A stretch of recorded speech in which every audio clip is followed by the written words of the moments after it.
What's good, Panther Nation? It's your boy Myron McRae, a.k.a. Tornado McRae, across the skies of the internet, here with another episode of Panther Pride TV, your one-stop shop for all your Panther notifications and your Panther obligations. And it is Wednesday, hump day. Let's go. But hope y'all are having a great Wednesday. Hope y'all are having a fun day. And also, it is scheduled release day. So today, we'll be finding out what the scheduled games actually look like what week certain games are. And I'm going to be honest with y'all, I thought it was getting released this morning. But I found out it's not being released till 8 p.m. tonight, which kind of irks me a bit. But we'll talk about that tomorrow once the schedule has been released. But guys, got a few things on the docket that have crossed my forte, my agenda, and we got to talk about them. First things first, talking about QB1, big-time Bryce, Alabama Bryce himself. And I saw a tweet from Pro Football Focus, and it was actually highlighting how great Bryce Young's second half of the season was last year. And to be honest, it was an article that was on Sports Illustrated that started to highlight this. So the article highlighted the tweets being put out, so I had to go and look it up. And according to Pro Football Focus, our boy Bryce Young was a whole lot more clutch than meets the eyes from the statistical numbers. So let's go ahead and look at it. So first things first, by the numbers, here's the breakdown. And I know it can be hard to see. I'll explain it to y'all and why y'all see Bryce's name at the top. According to Pro Football Focus, Bryce Young had the most big-time throws last year from weeks 8 to 18 with 26 total. So throughout the entire NFL, Bryce Young was making the most or made the most big-time throws in clutch situations, which I find crazy to believe.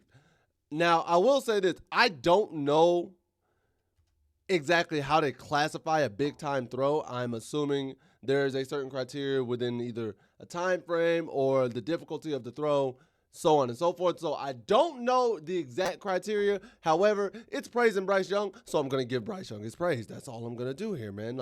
I'm not going to talk bad about our QB1 right now. Why would I do that? Y'all wouldn't do that.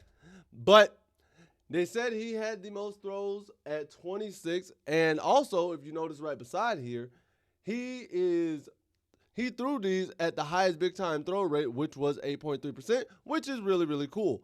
I love that. Also, following that, the other thing here that Bryce led, Bryce Young from weeks 8 to 18 actually had 0 batted passes. So for those of you who always said Bryce is too small, Bryce can't see over the line, Bryce won't be able to see. Yeah. When the boy got his confidence, the boy doing his thing. When the boy has his confidence, the boy is doing his thing. So I love to see it. And lastly, this was another breakdown for the Pro Football Focus pass grades as well as the big-time throw rate. So as you can see, Bryce is on the far right end at the highest percentage at that 8.3 we're talking about. But if you also notice, there are only 4 names above Bryce in terms of his Pro Football Focus pass grade in total.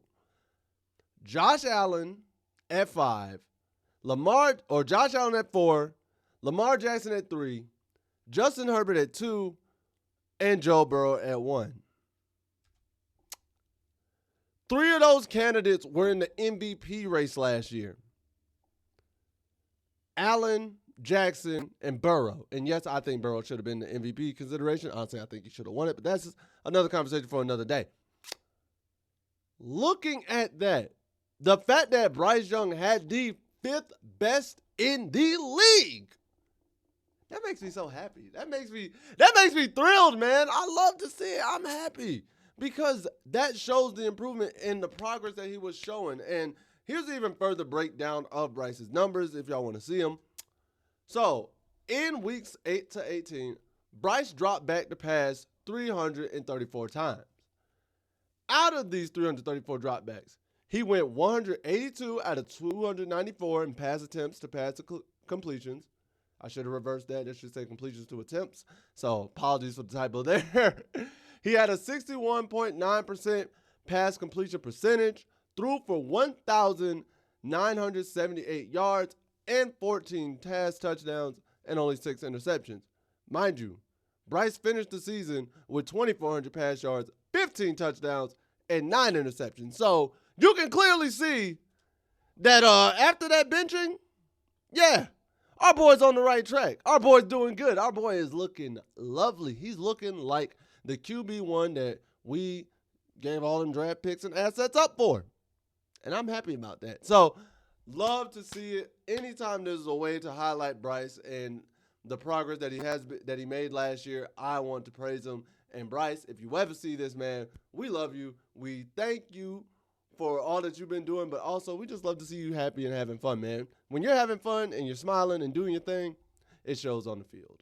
Next, I do want to talk about, because this became official as of yesterday, Trevor Etienne has officially signed his contract. And I know we literally just talked about this yesterday. So the fact that Trevor has officially signed, thank you, Trevor. I'm just happy to get that off the table, get that out the way. And now the only person that remains from the draft that is unsigned is Nick Scorton.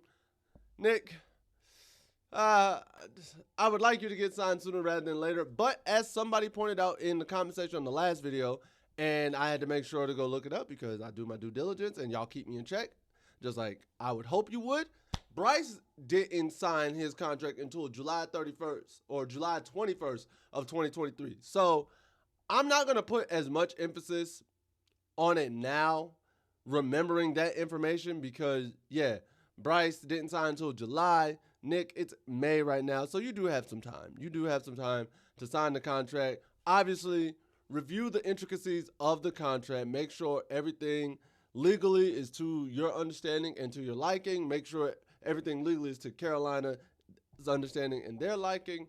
And just handle the contract business. Now, I will say, one of the reasons as well that I don't like the delay in signing a contract is because the media, and sometimes this does happen, will go out of their way to make bad press about you, try to make a bad name for yourself, try to say you're selfish, try to say you're egotistical, try to say you're narcissistic, all these type of things, because that's a story. It pulls, it sells, it does what it does.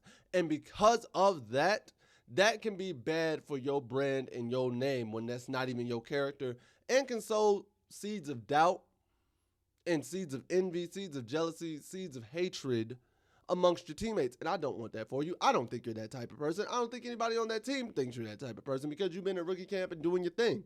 But I don't want outside entities to even get a whiff of thinking you're like that, Nick. So that's why I'm personally like, I hope you get the contract signed sooner rather than later.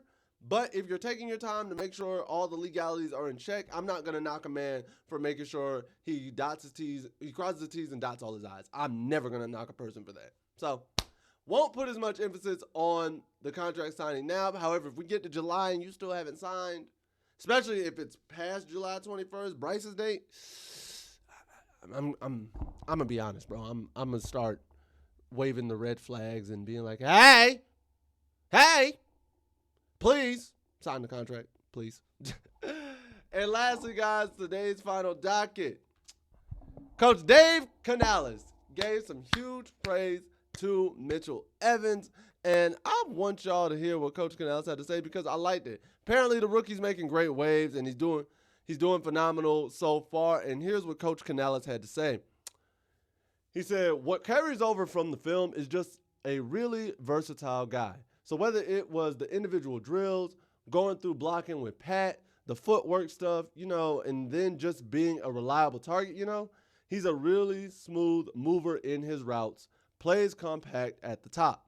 So I think just all those things, we just felt like a really well-rounded, clean football player, and certainly fits into what we do. I love that Mitchell Evans is getting high praise. I love the fact that he's getting the love and support from the head coach already, and the coach sees that he has a spot in the offense. He's already making a name for himself and doing his thing.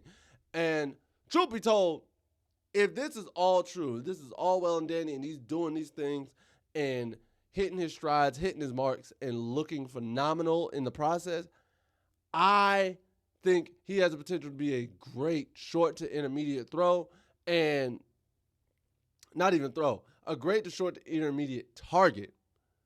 And because of that, that helps Bryce improve his game. As some of y'all pointed out in the last video, having a great tight end helps a QB tremendously because that is the check down. That is usually the check down. If it's not the running back, having a great tight end to check down, get 5, 7, maybe even 10 yards after a 5-yard pass because he can get the extra 5 after the catch. That's what makes great QBs. Every great QB, when you think about it, had a great tight end at one point in their life. Peyton Manning, Dallas Clark. Tom Brady, Benjamin Watson, and Rob Gronkowski. Patrick Mahomes, Travis Kelce. Lamar Jackson, Mark Andrews.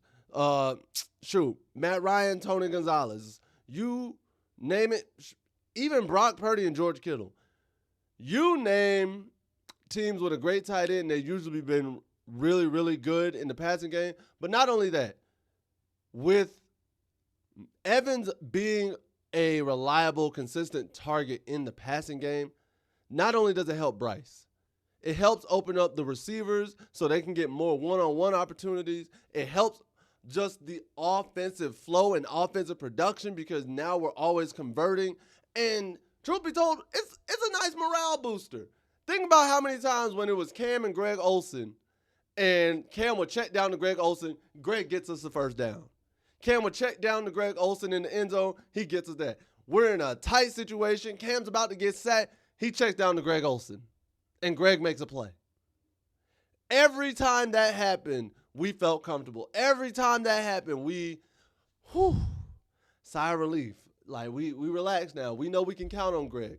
And I'm not saying Mitchell should be Greg Olsen. Not right now. I'm not going to hold him to those standards. He's a rookie. But knowing everybody has potential, and he has the potential to do that, is going to be a phenomenal thing. And it's just going to help the team overall in the long run. We have a great tight end. We have great receivers. We have great running back. That just boosts Bryce's confidence. And we've seen what happens when Bryce has boosted confidence. That man is at MVP levels. So you have an offense that from 2 seasons ago looked absolutely atrocious to now you have an offense that could potentially be contending not only for the division, maybe the conference. Not only for the conference, maybe even the Super Bowl. But baby steps. We're going to take it one day at a time.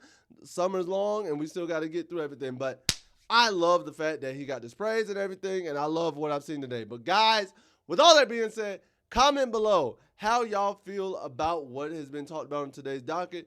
Do you think that Bryce's numbers showcase that he can be an MVP talent one day? Or do you think it's just smoke and mirrors and was a fluke? I hope not.